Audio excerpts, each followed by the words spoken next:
கடன் வாங்குறவன் கடன் வாங்குற கம்பெனியில் வேலை செய்யட்டும், கடன் கொடுக்குற கம்பெனியில் வேலை செய்யட்டும், அவனோட கிரைஸுக்கு அவன் கடன் வாங்கி தான் தீரணும்.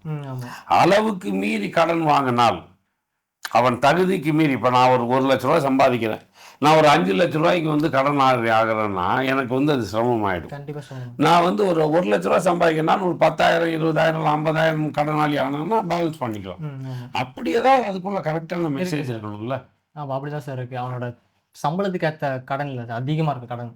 ஒரு கடன் அடிக்க பேராசை, பேராசை, ஒரு கடன் அடிக்க இன்னொரு கடன் வாங்குறது, அந்த கடன் அடிக்க இன்னொரு கடன் இது வந்து ஆக்சுவலி இது வந்து பாத்தீங்கன்னா நிறைய பெண்களுக்கு இருக்கு. ஆமா, நிறைய ஆண்களை விட இஎம்ஐ அப்படின்றது வந்து ஒரு பெண் சார்ந்த விஷயமா இருக்கு. அதாவது எல்லாம் அக்கம் பக்கத்தை பார்த்து கம்பேரிசன் பண்ணி, சொந்த பந்தங்களை பார்த்து கம்பேரிசன் பண்ணி, தன்னோட ஃப்ரெண்ட்ஸு தனக்கு தெரிஞ்சவங்கலாம் எப்படி வாழ்கிறாங்களோ அந்த சொஃபஸ்டிகேஷனில் வாழணும் அப்படிங்கிறதுக்காக புருஷனாக இருந்தால் நீ கஷ்டப்படு, கடன்படு, ஓடு, உழைச்சிக்கிட்டே இரு, நீ என்னவாவது பண்ணு, ஆனால் எங்களை சந்தோஷமாக வச்சுக்கின்ற ஒரு தாட் வந்து பெண்களுக்கு நிறையா இருக்கிறதா ஒரு கருத்து இருக்குது.